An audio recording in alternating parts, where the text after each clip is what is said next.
दुनिया में एक कहावत है, जो हम चाहते हैं अगर वो नहीं हुआ तो सोचिए भगवान ने कुछ और सोच रखा है हमारे लिए और अच्छा, है ना।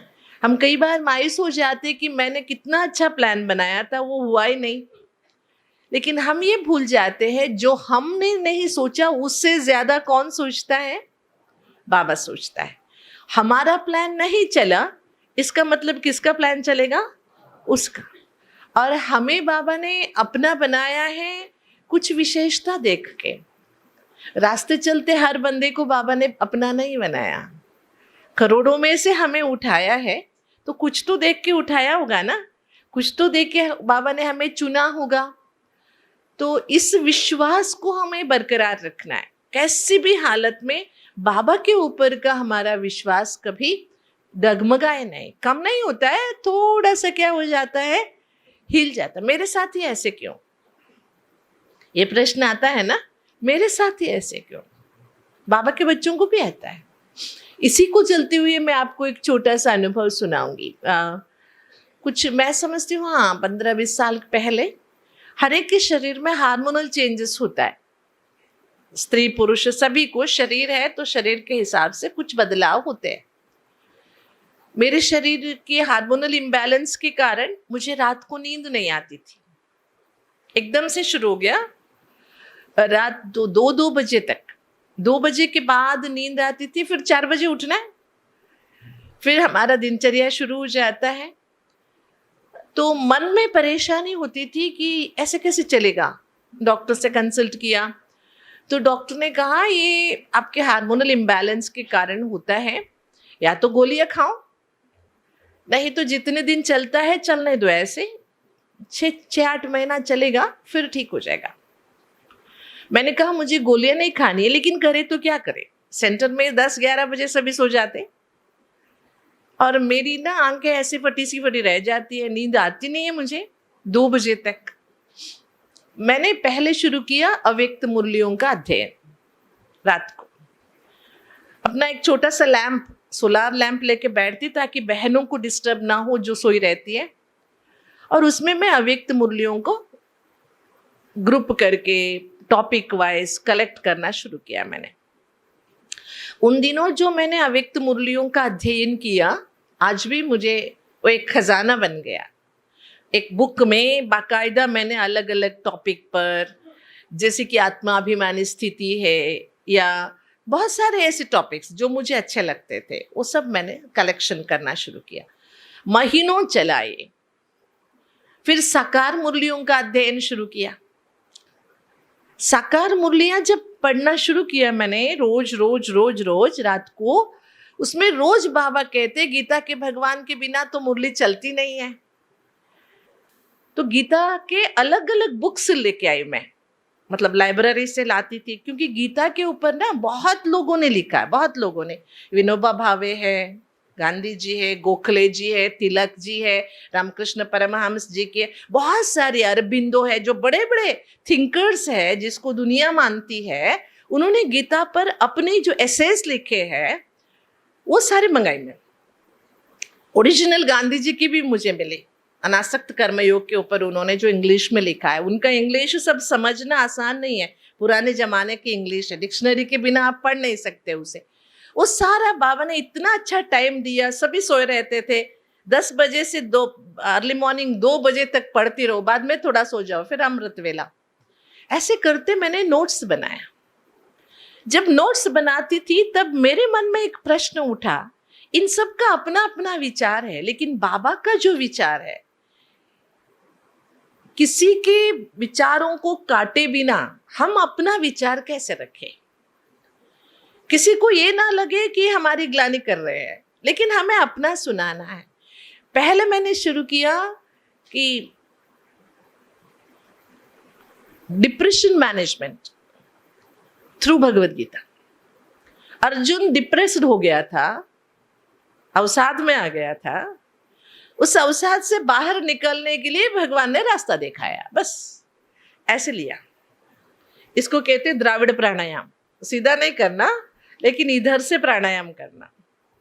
ऐसे लेके देखिए आप, पहला अध्याय जब गीता में अर्जुन के आप लेंगे तो 16 प्रश्न करता है अर्जुन भगवान से, फिर बाद में भगवान बोलना शुरू करता है। ऐसे गीता को लिखा गया। जब ये सभी शुरू हुआ ना, पहले हमने एडमिन विंग में ये बनाया था, ऑफिसर्स के लिए बनाया था पहले, dealing the depression through the knowledge of Bhagavad Gita. बहुत अच्छा लगा, बहुत अच्छा चला।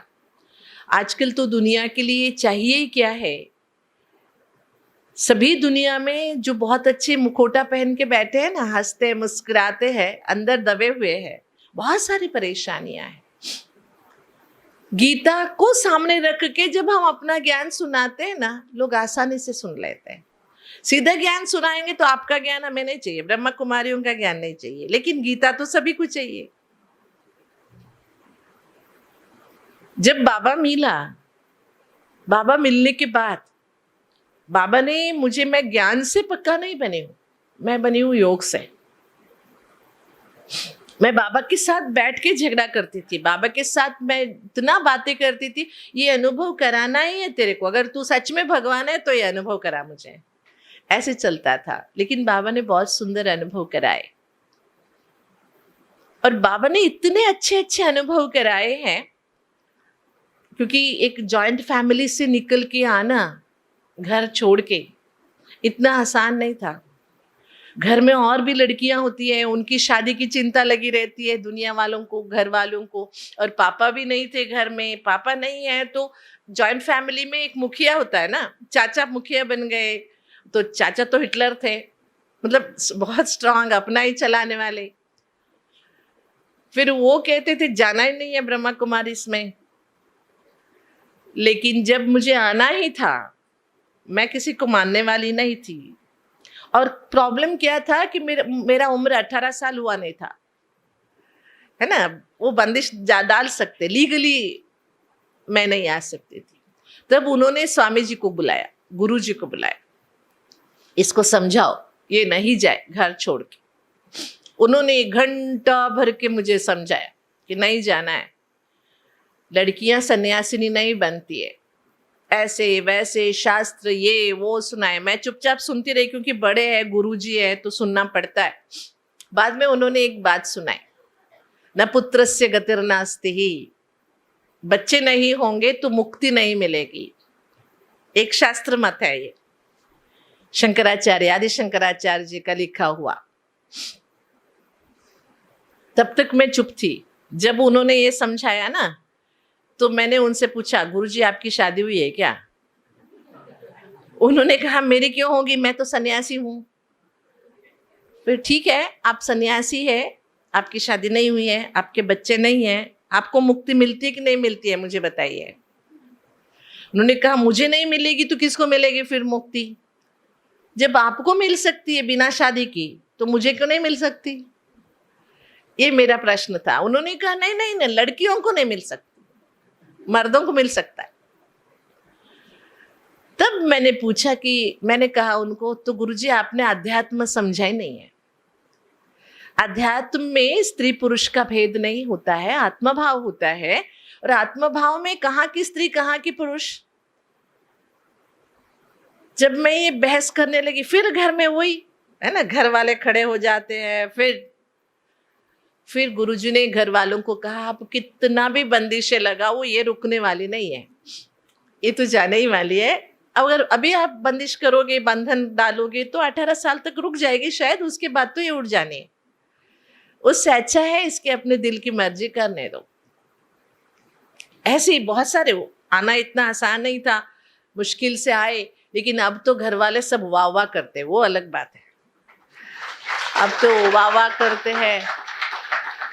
अभी शास्त्र की और एक बात सुनाते, कहते जिस घर में से एक लड़की सन्यासी बनती है, तो उस घर की ना दोनों, मतलब माता पिता दोनों के 21 पीढ़ी का उद्धार हो जाता है। ऐसे भी शास्त्रों में लिखा हुआ है। मैंने कहा जब मुझे बंधन डाल रहे थे तब कहाँ गया था ये ज्ञान, अभी ये निकल के आ रहा है। लेकिन बाबा का ज्ञान जो हमें इतना स्ट्रांग बनाता है, मैं भी अपने आप पे हंसती हूँ कि हम कहाँ छोटे छोटे बच्चे थे, लेकिन बाबा के ज्ञान ने हमें अंदर से इतना स्ट्रांग बना दिया। केवल स्ट्रांग ही नहीं बनाया, एक बार हम आए, कभी मुड़ के नहीं देखे। इतना आसान रास्ता भी नहीं था। जब हम आए, यज्ञ की हालत अभी जो आप देख रहे हो, बहुत अच्छे अच्छे सेंटर्स ऐसे तो थी नहीं। अंजलि बहन भी जानती है उन दिनों के हालात के थे, कैसे कैसे सेंटरों में हम रहे। सवेरे का नाश्ता कर लिए, दोपहर का, शाम का भोजन का कोई अता पता नहीं होता था, कुछ भी नहीं होता था सेंटर में। लेकिन बाबा कभी भूखा नहीं रखा, कोई भी आ जाता था, कुछ भी ला देता था। तो हमारे अंदर जो विश्वास पनपता था उसका बाबा ने कभी कम होने नहीं दिया। और हम कभी मुड़ के नहीं देखे, कैसे भी हालात आए तो हम घर जाने के बारे में कभी सोचे नहीं। ना घर वालों से एक पाई मांगी मैंने कभी, खुशी से उन्होंने जो दिया जो सो दिया, हमने कभी नहीं मांगी, क्योंकि एक बार हम छोड़ के आ गए थे, हमें कुछ नहीं चाहिए आपका। लेकिन इसके लिए क्या चाहिए होता है? एक अटल विश्वास अपने आप पर, और हम जिस रास्ते चल रहे हैं उस रास्ते पर कितनी भी बाधाएं क्यों ना आए, मुझे आगे बढ़ना ही है, रुकना नहीं है। और उतना ही विश्वास बाबा के ज्ञान पर, उतना ही विश्वास बड़ों पर जो यज्ञ निमित्त है, और बाबा पर। बहुत सारे ऐसी कठिनाइयां देखी, बहुत सारी परिस्थितियां देखे। वो तो हर राह में मिलना ही है, अध्यात्म राह में तो और मिलना है, क्योंकि हमें अपने आप को मजबूत बनाना है। तो लक्ष्य एक ही है हमें। मैं तो ये मान के चलती हूँ, मैं कोई दुनिया का उद्धार करने के लिए आई हूँ, ये मेरा लक्ष्य है नहीं। जब बाबा मिला, मुझे घर छोड़ के आना था, ये शब्द भी गलत होगा, घर छोड़ के नहीं आए, घर बदले बस। हाँ, छोटा सा घर छोड़ा और बड़ा सा परिवार मिल गया, है ना। तब मैंने एक लक्ष्य रखा था, हर जन्म हम मनुष्यों के काम आते हैं, है ना। माँ बाप के, बाल बच्चों के, सगे संबंधियों के काम आते हैं, लेकिन इस एक जन्म में हम भगवान के काम आएंगे और किसी के नहीं। बस यही एक लक्ष्य है, जैसे चाहे वो हमारा उपयोग करे, हम भगवान के ही काम आएंगे, उसी की ही सेवा में रहेंगे। और मैं एक बात बताऊं, हमारे जो पेरेंट्स थे, शायद आपके भी ऐसे होंगे, कि उनको कर्म की कहानी का अच्छी तरह से ज्ञान था। जीवन एक कर्म सिद्धांत पर चलता है। मैं समर्पित तो हो गई, लेकिन साइन करना होता है ना समर्पित लेटर पे, बड़ों का, घर वालों का, मम्मी का साइन चाहिए। मेरी नानी थी, मम्मी को साइन करने नहीं दे रही थी। वो नानी का कहना था, तुम भले शादी नहीं करो, लेकिन तुम जॉब करो, फिनेंशियली इंडिपेंडेंट बनो। समझ में आया? पैसे हाथ में होने चाहिए, लड़कियों को किसी के आगे हाथ फैलाना नहीं चाहिए। और मुझे अच्छे मार्क्स थे, 10वीं के अच्छे मार्क्स थे, बाद में जो भी मैंने पढ़ाई की अच्छे मार्क्स थे, 80 अबव मार्क्स थे मेरे। तो जॉब तो आसानी से मिल जाता था उन दिनों, बहुत जॉब्स भी आए, मुझे जॉब नहीं करना था। नानी कहती थी तुम जॉब करके कहाँ भी चलो, लेकिन मुझे नहीं जॉब करना था, इसीलिए 5 साल लिया उन्होंने साइन करने में। बाद में साइन दिया मम्मी ने, तो नानी ने मुझे एक कंडीशन लगाया, ये कहते हुए कि तुम भगवान के घर जा रहे हो, यहाँ पर तुम्हारी अपनी कमाई नहीं होगी, दूसरों की कमाई जो आपके भंडारे में आता है उसका उपयोग होगा। मनुष्य जो खुद कमाता है वही हजम नहीं कर पाता है, ये दूसरों की कमाई जो भगवान के भंडारे से तुम खाते हो, ये हजम होना बहुत मुश्किल है। इसलिए एक नानी का एक कंडीशन था कि तुम जरूरत से ज्यादा 5 पैसे भी खर्च नहीं करोगी, जितना जरूरत है ना उससे ज्यादा नहीं करना, ऐश नहीं करना। दूसरा, कैसी भी परिस्थिति हो, घर वालों को बाबा के घर का ना कुछ भी नहीं देना है तेरे। घर में कितनी भी मुसीबतें आए, घर वालों को लौटा के नहीं देना है। और तीसरा, कैसी भी परिस्थिति में वापस लौट के नहीं आना है, वहां ही रहना है, वहां ही सामना। अगर मंजूर है तो साइन देंगे। देखो, मतलब उन दिनों जो हमारी नानी थी, उनका क्या कितना गहरा सोच था कि भगवान के घर से किसी को भी जो हमारे घर में सब ज्ञान में चलते, वो सेंटर आते तो जिस सबको जो मिलता है वही मिलना चाहिए, एक्स्ट्रा उनको कुछ नहीं मिलना चाहिए। तेरी मम्मी है, तेरे भाई है, तेरी बहन है, इसके कारण कुछ नहीं ज्यादा मिलेगा। अगर ये भाव रखोगी तब तुम सफल होगी। उनको इतना ज्ञान नहीं था, बाबा का इतना ज्ञान नहीं था, लेकिन लौकिक में उनके पास जो कर्म सिद्धांत था ना, आजकल क्या हो गया आप देख रहे हैं, कितने कितने बड़े बड़े आश्रम वाले अपने गृहस्थी बना के बैठे हैं, साधु सन्यासी भी, क्योंकि उनको कर्म सिद्धांत का ज्ञान नहीं है जो बाबा हमें सिखाते हैं। इसलिए एक पूर्व जन्म का पुण्य कहे, कल्प कल्प का भाग्य कहे, एक अच्छा परिवार मिला। और यज्ञ में भी बहुत अच्छे, जो जहाँ मैं जिस जोन में मैं रहती हूँ, हमारे बड़े भाई साहब है बसवराज भाई जी, बहुत अच्छी तरह से उन्होंने पालना की। हर चीज के लिए, ज्ञान योग की हो या पुरुषार्थ की हो, सेवा की। तो हमारा भी अब लक्ष्य क्या रहता है, जो हमें बड़ों ने दिया है विरासत में, ज्ञान दिया, पालना दी, वो हम अपने साथ जो भी हमारे साथी है या हमारे संबंध में आते हैं उनको भी हम पहुंचाए। तो आजकल मैं क्या लक्ष्य रखती हूँ, केवल अनुभव के साथ मैं आगे बढ़ना चाहूंगी। आजकल मेरा ज्यादा ट्रैवलिंग होता है, इधर उधर जाना होता है, तो मैं अपना पुरुषार्थ का एक लक्ष्य रखती हूँ। एयरपोर्ट में बैठना होता है, घंटों भर फ्लाइट में बैठना होता है, और आपको पता है एयरपोर्ट का माहौल कैसे रहता है, बहुत महंगा, अय्याशी करने वाले लोग, है ना। आप यहाँ 10 रुपए की चाय पीते हो, वही फ्लाइट में या एयरपोर्ट में आपको 300 रुपया देना पड़ेगा, लेकिन लोग पीते हैं। बाहर आओ तो वही 10-20 रुपए में आपको चाय मिलता है, कॉफी मिलता है, लेकिन एयरपोर्ट में लोग पियेंगे 300 रुपया देके। हर चीज महंगी होती है, हर चीज वहां पर। लेकिन वो सब देखते हुए, वो सब करते हुए, उनको हम शब्दों से कुछ नहीं बता सकते, लेकिन हमारी स्थिति कैसे सेवा कर सकती है ना। मैं जब से ये सेवाएं शुरू की, हुबली में एयरपोर्ट नहीं था, तभी मुझे बैंगलोर से आना जाना होता था। एयरपोर्ट में 2-2 घंटा बैठना होता है, पहले आके बैठना होता है। मैं चुपचाप बैठती थी, अपना मुरली लेती थी, लिखती थी, अपने काम करती थी। कोई पूछे तो थोड़ा सा ज्ञान सुनाए, नहीं तो किसी से ये फालतू बातें तो करते नहीं। एक बार क्या हुआ, मुझे इलाहाबाद जाना था, दिल्ली होके इलाहाबाद जाना था।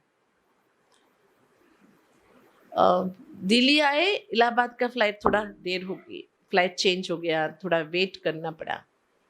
एक भाई मेरे पास आया, बोला दीदी मैं बहुत दिनों से आपको बैंगलोर में देख रहा हूँ, आप कहाँ से हो, क्यों, कौन हो? एयरपोर्ट में आते हो, बैठते हो शांति से, किसी से बातें नहीं करते ना। एयरपोर्ट में तो बहुत सारी चीजें खरीदने जैसी होती है, देखने जैसी होती है, कुछ नहीं। आप बताओगे आप कौन है, क्या है? तो मैंने थोड़ा सा उसको ज्ञान सुनाया। बाद में पता चला वो एयरफोर्स में कुछ हाई पोस्ट में है, उसका ड्यूटी था बैंगलोर एयरपोर्ट में। अभी उसका दिल्ली में ट्रांसफर हो गया, वो दिल्ली में मुझे मिला। अभी शायद वो गुवाहाटी में है, अभी ट्रांसफर होके। मेरी स्थिति को ही देख के वो संपर्क में आया, ज्ञान सुना थोड़ा सा, उसके बाद वो सेंटर गया। अभी वो पक्का बाबा का बच्चा बन गया। उसका, वैसे वो बुद्धिस्ट है, बुद्धिस्ट होने के कारण वो लोग भगवान में बिलीव नहीं करते, बुद्धिस्ट जो होते हैं भगवान में बिलीव नहीं करते। लेकिन वो प्रभावित कैसे हुआ, बहुत बार उसने मुझे देखा एयरपोर्ट में। वो एक संयोग भी कह सकते हैं कि मैं तो चुपचाप शांति से बैठी रहती, अगर फ्लाइट देरी से हो गई, लेट हो जाता है कई बार, हम कहीं हल्ला नहीं मचाते, हम ठीक है जो होना था हो गया, हल्ला मचाने से क्या होगा, जब उड़ना है तभी उड़ेगा। लेकिन जो हमारी स्थिति, आप बार बार लिखते रहते हो, ये क्या लिखते हो, ये क्या पढ़ते हो, ये उसको बहुत क्यूरियोसिटी थी। वो मेरे साथ ही इलाहाबाद के लिए भी फ्लाई करके आया, तो मुरलियाँ देखा, मैंने कहा ये मुरलियाँ आपको समझ में नहीं आएगी, मैंने थोड़ा सा उसको ज्ञान समझाया, उसके बाद वो संपर्क में आया। इतना अच्छा, इतनी अच्छी सेवा होती है ना। आप जुबान से जो ज्ञान सुनाते हो उससे तो होता ही होता है, क्योंकि सुनाने वाला बाबा होता है, हम केवल माइक होते हैं। माइक किसकी है? ताकत किसकी है? बाबा की। लेकिन हमारी जो स्थिति है ना, वो बहुत सेवा करती है। और वर्तमान समय हमारा लक्ष्य क्या होना चाहिए? भले हम सेवाएं कर रहे हैं, जब तक शरीर में जान है या कर सकते हैं हम करेंगे, लेकिन मेरा एक लक्ष्य रहता है कि अगर सेवा हम नहीं करेंगे तो दूसरे कोई कर लेंगे, वो रह नहीं जाएगा। लेकिन हमारी स्थिति जो है ना, वो दूसरा नहीं बना सकता। बना सकता है क्या? हमारी जो स्थिति बनानी है, किसको बनानी है? हमें ही बनानी है। कोई दूसरा नहीं बना सकता ना। बाबा बना सकता। बाबा हमें मदद करेगा, बाबा मार्गदर्शन करेगा, बाबा सहयोग देगा, लेकिन बनाना तो हमें ही पड़ेगा। इसलिए पहला अटेंशन हमारा किस पर होना चाहिए? छोटी छोटी बातों में अपसेट होना, एक चीज ना मिली। अभी देखिए, मैं हजारों जगह जाती हूँ, सभी से मिलती हूँ, सब जगह एक जैसा होता नहीं है, कुछ हेर फेर तो होता ही है। लेकिन मैं कभी भी कुछ भी छोटी छोटी बातें दिल पर रखती नहीं हूँ। अभी यहाँ से वापस जाऊंगी, हुबली जाऊंगी, बड़े भाई साहब को अनुभव सुनाऊंगी क्या सुनाऊंगी? जो अच्छी चीजें हुई, जो मुझे अच्छी लगी, वो सुनाऊंगी। जो थोड़ी बहुत छोटी मोटी बातें हुई, उसको यहाँ ही डिलीट कर दो। जब ये स्वभाव हम अपनाते हैं ना, तो हम भी खुश रहते हैं, तो दूसरों को भी हम क्या कर सकते हैं। लेकिन सच बताइए, हम कहाँ भी जाते हैं तो पहले कौन सा अनुभव सुनाते हैं? अब मैं आपको सुनाऊं। आप कोई शादी में गए, ठीक है, वहां पर बहुत अच्छा खाना बना है, 36 प्रकार का खाना बना है, लेकिन जब आपका खाने का टाइम आया, उसमें से 2-4 चीजें कम हो गई, आपको कोई चीज मिली नहीं। लोग बहुत आए थे, सभी को बहुत अच्छी व्यवस्था हुई थी, शादी बहुत अच्छी हुई, लेकिन हम सुनाते कौन सी चीज है? अरे क्या कहे, लास्ट में ना कम पड़ गया खाना। हमारी नजर किस पर रहता है?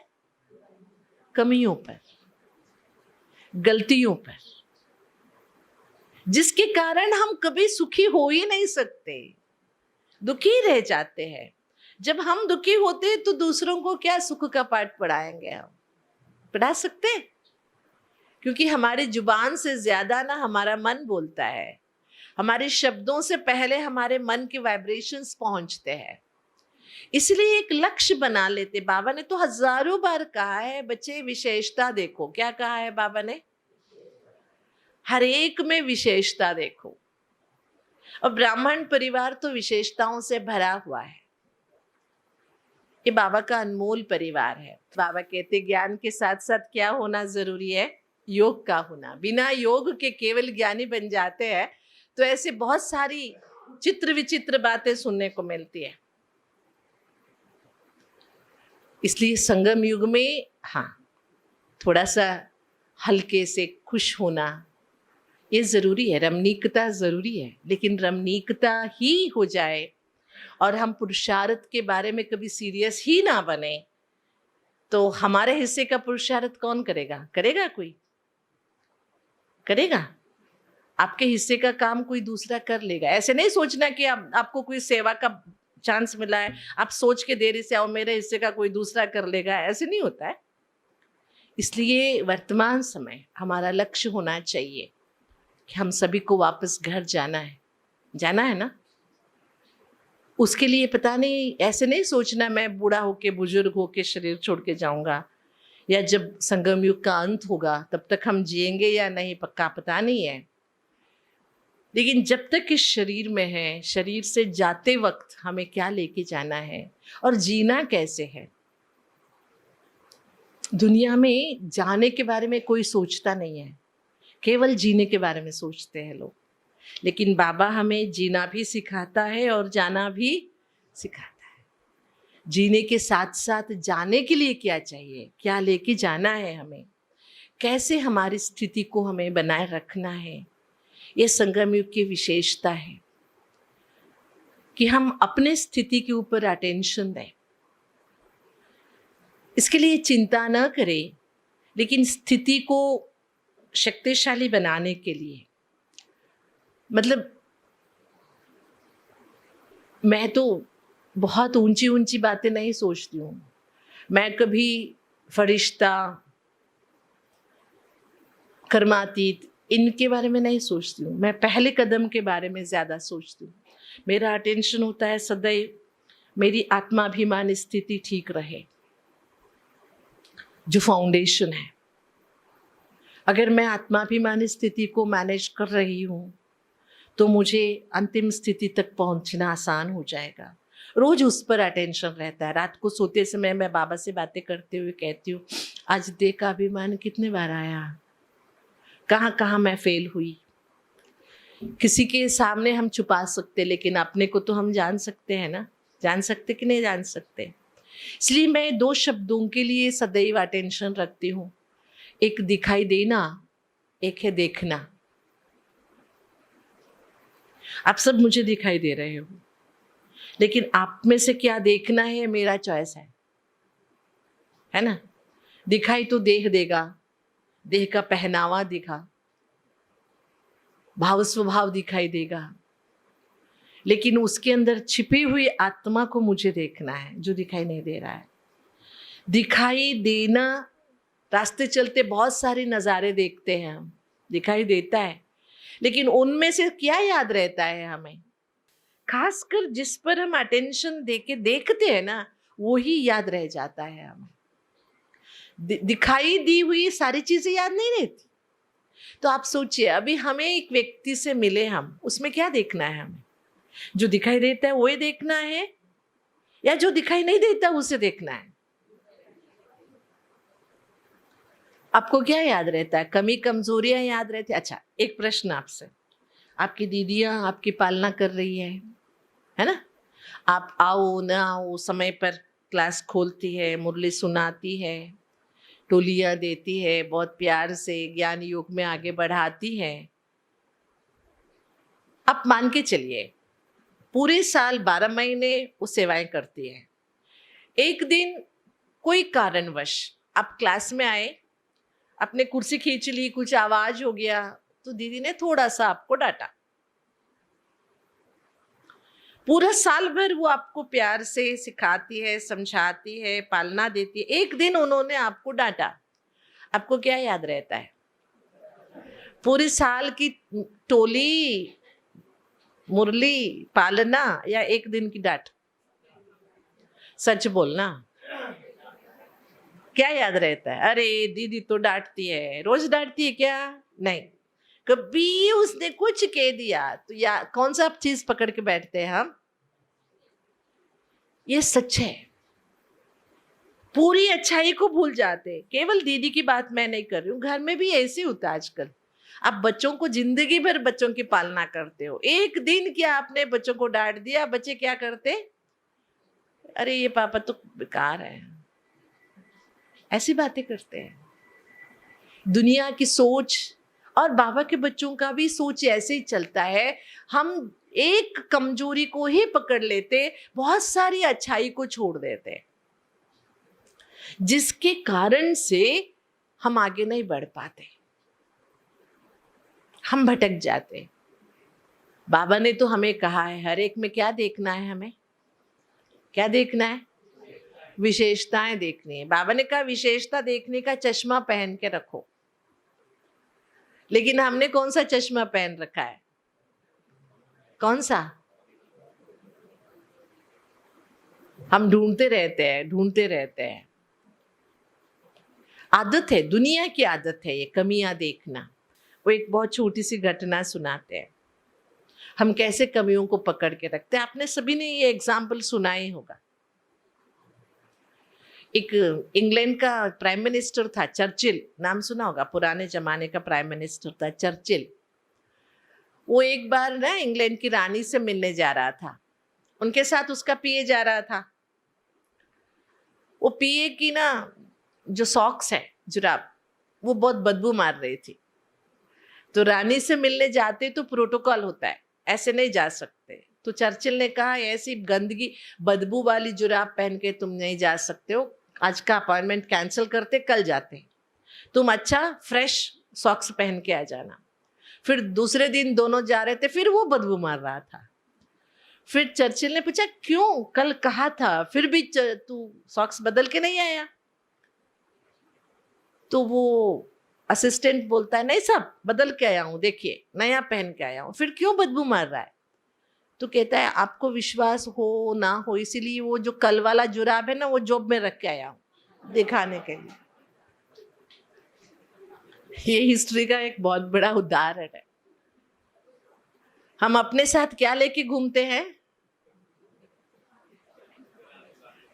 पुरानी बातें